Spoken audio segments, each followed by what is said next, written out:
సరిగ్గా వాడుకుంటే పవన్ కు ఇక తిరుగులేదు. వైసీపీ ప్రభుత్వ వ్యతిరేక ఓటు చీలనివ్వను అంటూ చెబుతూ టీడీపీ, బీజేపీలతో కూటమి కట్టి దాన్ని అఖండ విజయం వైపు నడిపించారు జనసేన పవన్ కళ్యాణ్. ఆయన కృషికి, కష్టానికి తగ్గట్టే ఉప ముఖ్యమంత్రిగా పదవితో పాటు పంచాయతీ రాజ్, గ్రామీణాభివృద్ధి, గ్రామీణ త్రాగునీటి సరఫరా, పర్యావరణం, అడవుల శాస్త్ర సాంకేతిక రంగాలు వంటి కీలక శాఖలు ఆయనకు దక్కాయి. అంతేకాకుండా కష్టకాలంలో తనకు అండగా నిలబడినందుకు ముఖ్యమంత్రి చంద్రబాబు పవన్ రుణం తీర్చుకుంటున్నారు.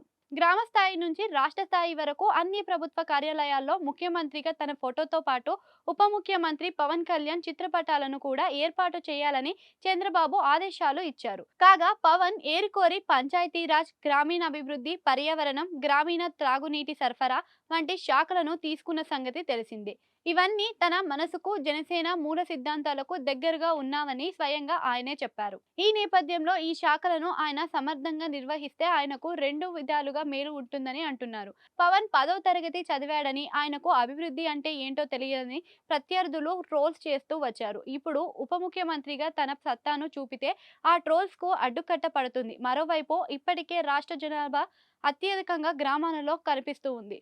ఈ నేపథ్యంలో గ్రామీణ ప్రాంతాలలో రోడ్లు, మినరల్ త్రాగునీరు, విద్యుత్ సౌకర్యాలు, మురుగునీటి పారుదల సౌకర్యాలు, సిమెంట్ రోడ్లు, మొక్కల పెంపకాలు, ఇంటింటికి కుళాయిలు, రక్షిత తాగునీటి వ్యవస్థ ఇలాంటివన్నీ చేపట్టి గ్రామీణాలలో అభివృద్ధి చేస్తే పవన్ కళ్యాణ్ కు మంచి ఇమేజ్ వస్తుందని చెబుతున్నారు.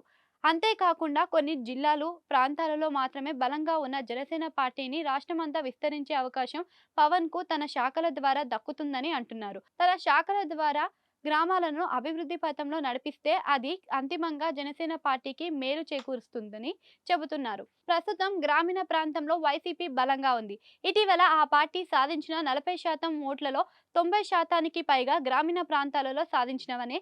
ఈ నేపథ్యంలో వైసీపీ అధిగమించి గ్రామీణ ప్రాంతాలలో జనసేన జెండా రెపరెపలాడటానికి పవన్ ముందు సువర్ణావకాశం ఉందని అంటున్నారు. తన శాఖల ద్వారా గ్రామాలను అభివృద్ధి చేయడంతో పాటు ప్రతి వారం ఒక గ్రామంలో పల్లె నిద్ర, రచ్చబండ వంటి కార్యక్రమాలు నిర్వహిస్తే పవన్ ఇమేజ్, జనసేన గ్రాఫ్ పెరగడం ఖాయమని అంటున్నారు. తద్వారా పవన్ కు డబుల్ బెనిఫిట్ ఉంటుందని వ్యాఖ్యానిస్తున్నారు.